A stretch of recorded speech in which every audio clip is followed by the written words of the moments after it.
तो बहुत स्वागत आप सभी का एक बार फिर से खंडवा डिफेंस फैक्ट पर। आज के इस वीडियो में हम लोग बात करने जा रहे हैं तेजस मार्क 1A और मार्क 2 दोनों के ही संदर्भ में। तो वीडियो बड़ी इंपॉर्टेंट होगी, काफी इंटरेस्टिंग होगी, एकदम एंड तक जरूर देखते रहिएगा। और अगर इस तरह की सभी खबरें यहाँ से भी पहले आपको चाहिए तो हमारे RTI पेज को जरूर सब्सक्राइब कीजिएगा। सिंपली आप सर्च कीजिए खंडवा वाला या फिर आपको लिंक डिस्क्रिप्शन में भी मिल जाएगी। देखिए, सबसे पहले बात कर ली जाए तेजस मार्क 1A की। तो तेजस मार्क 1A को लेकर काफी कुछ डिलेज हमें देखने के लिए मिले और इसके लिए शुरुआती चरण में जिम्मेदार अमेरिकन कंपनी जनरल इलेक्ट्रिक को ठहराया जा रहा था कि देखिए उन्होंने हमें इंजन्स की सप्लाई सही समय पर नहीं की और इस वजह से ये काफी डिले हुए। इसमें कोई दो मत है भी नहीं कि उनके द्वारा काफी डिलेज इसमें करवाया गया, इंजन्स की सप्लाई सही समय पर नहीं की गई। लेकिन अगर आज की परिस्थितियों की बात की जाए तो लगभग 4 इंजन्स F404 वाले HAL को डिलीवर्ड हो चुके हैं। साथ ही कई सारे विमान बनकर तैयार भी हैं। लेकिन इसके बावजूद अगर इनकी डिलीवरी वायुसेना को न की जाए तो इसका मतलब सीधी सी बात है कि यहाँ पर HAL का भी कई सारा काम पेंडिंग है। और मैंने आपको लास्ट वीडियो में बताया था कि इससे मिसाइल के टेस्ट फायर वगैरह अभी बाकी है। कुछ टेस्ट फायर वगैरह पहले किए गए थे लेकिन वो सक्सेसफुल नहीं हुए। कुछ उनके अंदर टेक्निकल प्रॉब्लम्स आ गई थी जिसमें सॉफ्टवेयर रिलेटेड समस्याएं बताई जा रही थी। फाइनली इन्हें सुधार कर अब बताया जा रहा है कि तेजस मार्क 1A से मिसाइलों के टेस्ट फायर वगैरह सारी कुछ चीजें कंप्लीट कर ली गई है। इसमें अस्त्रा मार्क 1 और साथ ही SRAM मिसाइलों के नाम निकलकर सामने आए हैं। तो एक अच्छी और सुकूनदायक खबर है कि जो भी प्रॉब्लम्स बीच में आई थी, जो लेट लतीफी हुई थी, वो फाइनली अब सॉल्व हो चुकी है। अब इसकी डिलीवरी के रास्ते पूरी तरह से खुल चुके हैं।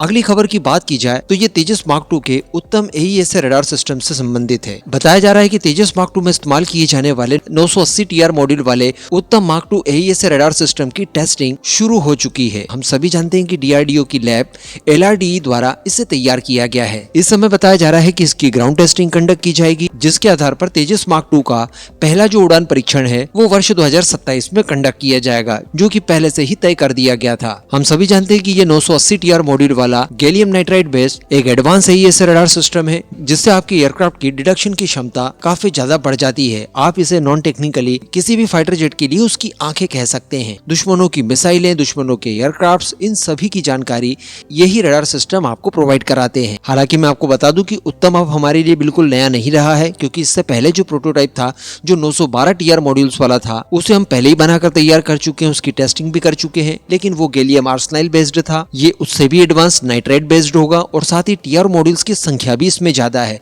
तो ये आपको ज्यादा कवरेज देगा, ज्यादा रेंज तक डिटेक्शन करने की क्षमता देगा और कुल मिलाकर एक बहुत ही पावरफुल रडार सिस्टम इसके बाद ये बन जाता है। तो अब विशेष समस्याएं इसमें नहीं आनी है, काफी इसको लेकर एक्सपीरियंस हम लोग पहले ही ले चुके हैं। इसी को लेकर LRDE के एक सीनियर ऑफिसर द्वारा ये कहा गया कि ये वाला जो वर्जन होगा, यानी उत्तम मार्क 2 वाला, ये मार्क 1 की तुलना में कई गुना ज्यादा पावरफुल होगा। उन्होंने बताया कि इसके ज्यादा मॉड्यूल्स, गैलियम नाइट्राइड बेस्ड इसका होना, ये हमें कंटेस्टेड एयर स्पेस में काफी बढ़त देने जा रहा है। इसके बैकएंड प्रोसेसर्स हो या फिर एल्गोरिदम हो, ये पहले की तरह ही है, लेकिन इसके एंटीना और फ्रंट एंड मॉड्यूल में अपग्रेड किया गया है। इसी वजह से इसकी रीटेस्टिंग करना और सर्टिफिकेशन वगैरह करवाना अनिवार्य हो जाता है। बताया जा रहा है कि ये आपको 200 से लेकर 250 किलोमीटर तक की रेंज प्रोवाइड कराएगा। 64 टारगेट्स को एक साथ ही ट्रैक करने की क्षमता रखेगा। अस्त्रा मार्क 2 जैसी मिसाइलें भी इस पावरफुल रडार के साथ पूरी तरह सूटेबल होंगी और चूंकि AES रडार सिस्टम है, इस वजह से इनकी जैमिंग वगैरह भी इतनी आसान नहीं होती। साथ ही इसके इस्तेमाल से हमारे तेजस मार्क 1A को 4.5 जनरेशन की कैटेगरी में शामिल करने में हमें आसानी होगी। इसके अलावा जो लास्ट वीडियो में मैंने आपको बताया था कि इसमें स्वैप प्लेट का भी इस्तेमाल किया जाएगा, यानी ये रोटेट कर पाएगा। इससे ये 140 डिग्री तक का कवरेज आपको देगा। तो अब बताया जा रहा है कि इसकी ग्राउंड टेस्टिंग जैसा कि शुरू हो चुकी है। इसके बाद 2026 के अंत तक इसे मॉडिफाइड तेजस या फिर हॉक टेस्ट बेड में कैपिटल ट्रायल के लिए इस्तेमाल किया जाएगा। इसके बाद 2027 की पहली तिमाही में